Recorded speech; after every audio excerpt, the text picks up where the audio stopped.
Аллаға сенейік, Аллаға сенген адам құстай ұшады. Жүрек амалына қатысты ең үлкен маңызды мәселе Аллаға сену және оған серік қоспау. Алла тағала Құранда былай дейді: ендеше кімде-кім Раббысымен қауышуды үміт етіп қаласа, жақсы амалдар жасасын және Раббысына жасаған құлшылығында оған ешкімді, еш нәрсені серік етіп қоспасын. Кәф сүресі 110 аят. Бұған қосымша төмендегі хадисті келтірсек болады. Имамның 70-тен артық деңгейі бар. Ең жоғарғы дәрежесі Алладан басқа тәңір жоқ деген сөз. Ал ең төменгі дәрежесі жолда жатқан кедергіні алып тастау, ұят иманның бір дәрежесі. Барлық пайғамбарлар өз қауымын ең әуелі Аллаға сенуге, оған еш нәрсені серік қоспауға шақырған. Расында адамның жақсы болуы оның жүрегіне байланысты. Жүрек жақсы болса, ол түрлі жасырын дерттен аманға болады. Пайғамбарымыз Мұхаммедтің, оған Алланың салауаты мен сәлемі болсын, денеде бір жапырақ ет бар. Егер сол түзелсе, бүкіл дене түзеледі, ал бұзылса, бүкіл дене бұзылады. Ол бір жапырақ ет, жүрек деген хадисінде үлкен мән жатыр. Алла елшісі сахабаларына Алла тағала пенделеріңнің жүрегіне қарайтынын айтып былай дейтін: шын мәнінде Алла сендердің денелеріңе де, бейнелеріңе де қарамайды, Алла жүректеріңе қарайды. Демек, пенденің сыртқы амалдарының дұрыс болуы жүрегінің түрлі дерттен аман болуына тікелей байланысты. Алла тыйым салған істерден жүректі аулақ ұстау өте маңызды.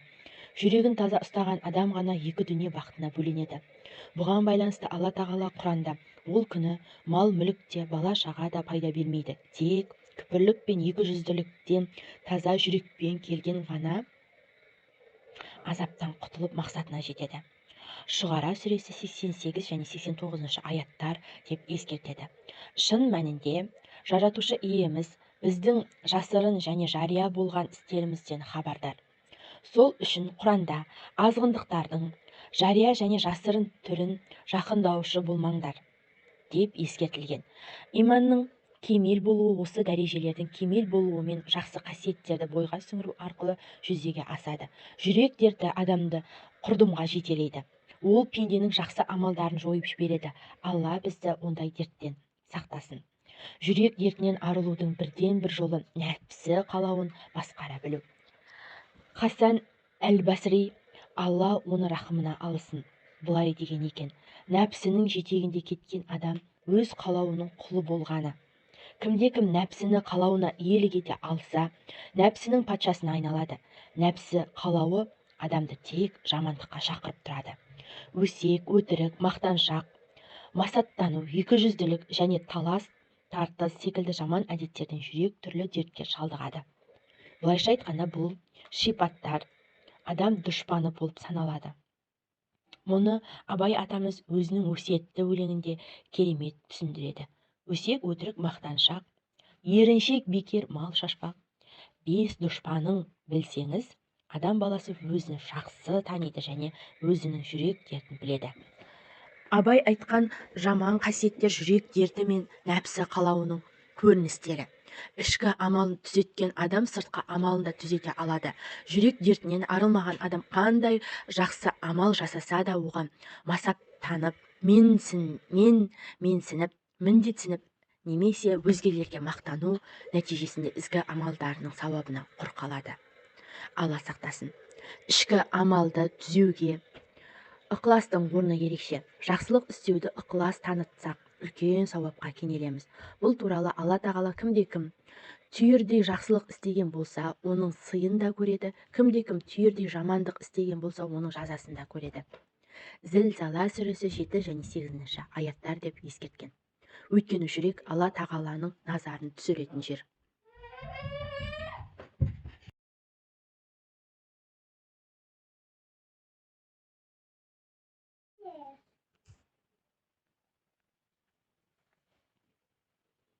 Аллаға сенейік, Аллаға сенген адам құстай ұшады. Жүрек амалына қатысты ең үлкен маңызды мәселе Аллаға сену және оған серік қоспау. Алла тағала Құранда былай дейді: ендеше кімде-кім Раббысымен қауышуды үміт етіп қаласа, жақсы амалдар жасасын және Раббысына жасаған құлшылығында оған ешкімді, еш нәрсені серік етіп қоспасын. Кәф сүресі 110 аят. Бұған қосымша төмендегі хадисті келтірсек болады. Имамның 70-тен артық деңгейі бар. Ең жоғарғы дәрежесі Алладан басқа тәңір жоқ деген сөз. Ал ең төменгі дәрежесі жолда жатқан кедергіні алып тастау, ұят иманның бір дәрежесі. Барлық пайғамбарлар өз қауымын ең әуелі Аллаға сенуге, оған еш нәрсені серік қоспауға шақырған.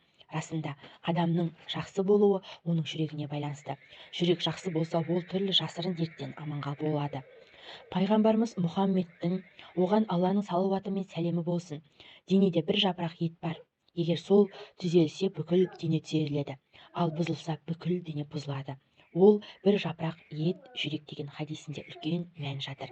Алла елшісі сахабаларына Алла тағала пенделеріңнің жүрегіне қарайтынын айтып былай дейтін: шын мәнінде Алла сендердің денелеріңе де, бейнелеріңе де қарамайды, Алла жүректеріңе қарайды. Демек, пенденің сыртқы амалдарының дұрыс болуы жүрегінің түрлі дерттен аман болуына тікелей байланысты.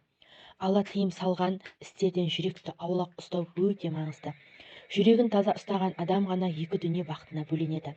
Бұған байланысты Алла тағала Құранда: ол күні мал мүлік те, бала шаға да пайда бермейді, тек күпірлік пен екіжүзділіктен таза жүрекпен келген ғана азаптан құтылып мақсатына жетеді. Шұғара сүресі 88 және 89 аяттар деп ескертеді. Шын мәнінде жаратушы иеміз біздің жасырын және жария болған істерімізден хабардар. Сол үшін Құранда азғындықтардың жария және жасырын түрін жақындаушы болмаңдар деп ескертілген. Иманның кемел болуы осы дәрежелердің кемел болуы мен жақсы қасиеттерді бойға сіңіру арқылы жүзеге асады. Жүрек дерті адамды құрдымға жетелейді. Ол пенденің жақсы амалдарын жойып жібереді. Алла бізді ондай дерттен сақтасын. Жүрек дертінен арылудың бірден бір жолы нәпсі қалауын басқара білу. Хасан әл-Басри, Алла оны рахымына алсын, бұлай деген екен: нәпсінің жетегінде кеткен адам өз қалауының құлы болғаны. Кімде-кім нәпсіні қалауына иелік ете алса, нәпсінің патшасына айналады. Нәпсі қалауы адамды тек жамандыққа шақырып тұрады. Өсек, өтірік, мақтаншақ, масаттану, екіжүзділік және талас тартыс секілді жаман әдеттерден жүрек түрлі дертке шалдығады. Бұлайша айтқанда, бұл шипаттар адам дұшпаны болып саналады. Мұны Абай атамыз өзінің өсиетті өлеңінде керемет түсіндіреді. Өсек, өтірік, мақтаншақ, еріншек, бекер, мал шашпақ. 5 дұшпаның білсеңіз, адам баласы өзін жақсы таниды және өзінің жүрек дертін біледі. Абай айтқан жаман қасиеттер жүрек дерті мен нәпсі қалауының көріністері. Ішкі амалын түзеткен адам сыртқы амалын да түзете алады. Жүрек дертінен арылмаған адам қандай жақсы амал жасаса да оған масаттанып, менсініп, міндетсініп немесе өзгелерге мақтану нәтижесінде ізгі амалдарының сауабына құр қалады. Алла сақтасын.